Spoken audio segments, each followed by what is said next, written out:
Hey there everyone, Dr. Beth Westy here. I do these videos just to educate women more on whole food nutrition, how you can match it to your hormones in your cycle to get a better result. I want to talk about why most diets work best for men. Now, I actually have a ton of resources out there for women, but one of the things we don't realize as women is that when we are trying to implement any type of positive health change, we're making that implementation, we're making that change, we're following the advice of something that was not set up for the female body to be successful, right? When you are starting a new exercise routine, when you're starting training for something, I want to run a 5K, I want to run a half marathon, whatever it is, right? Whenever you are, working out or eating differently, there's a lot of different things in your everyday life that you do to improve your health, boost your metabolism, all those things. And all of it is set up for the male body to be successful, right? The female body is left out of the conversation completely. And this is something we don't realize because we're not told. So when we look at the history of nutrition, when we look at the history of all this research being gathered and who it's gathered on and who it works best for, most women are shocked to realize that research is done on men. Research is compiled by men. Research is then tailored for men. All the recommendations that you're following. When you look at anything, when you look at, I'm not seeing a label right next to, here, this. Even things like this. This is a snack. I love this little snack. Got it at Costco because I love Costco. But even things like this nutrition label that is on every product in the US, these percentages that everybody goes off of, those percentages are made for a 44-year-old healthy male. So if you're not a 44-year-old healthy male, how are you supposed to know what nutrients you need every day, right? Let alone the fact that women actually need different nutrients throughout the month. Because different weeks during the month, your system needs different nutrients to be at its optimal performance, energy, everything. Yes. So my book, The Female Fat Solution, which is on Amazon, the whole first chapter is dedicated to the history of nutrition. The whole first chapter is dedicated to how this got set up and where we went wrong with this, right? When you look at, nutrition specifically, yes, this is absolutely true, but it spreads beyond that. I want you to just wrap your mind around how deep this problem is, how ubiquitous this is. Like, we don't even realize how much stuff in our life is set up for men. It's like for anybody who's left-handed, you know what it feels like living in a right-handed world. That's what it's like for women. But the ridiculous thing is that it's not like, we're not around. We make up just over half of the population, right? And our body physiology has been like this for thousands of years. Hasn't changed. It's not like it changed in the past 20 years or so. No, it's been like this forever. It makes me say, I'm going to start sweating. It makes me so irritated that this is something that's not mainstream already, that this is not already a normality for people to follow what your system needs. So, in the challenges that I have and all the information that I put out there for women, it's just to give you more knowledge on, okay, this is what my body is doing and what it's done and how this is different. When you look at things like the pharmaceutical industry, they test on men. Their research is done predominantly on men. It wasn't even until 1993 that a law was passed in the US that allowed women to be part of studies. That means that medications that hit the market before 1993 were all tested exclusively on men. Specifically men that weighed 140 pounds. 140-pound man, they said, was equivalent to a female. No joke. That was it.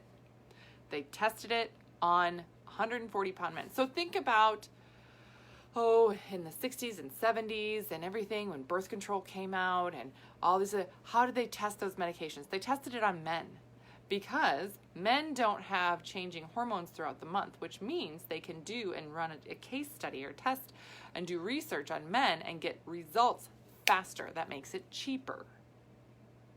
When women have tests done on them, your body physiology can change throughout the month, which means that it can take longer to get the results because you might have to compile several months together to get actual data.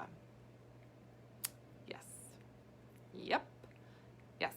So then, up until 1993, which really isn't that long ago, right, that women were allowed to be a part of studies.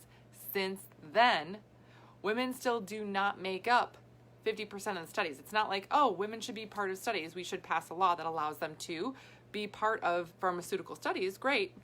Oh, great. Yeah, now women are going to make up half of it. No. A small percentage.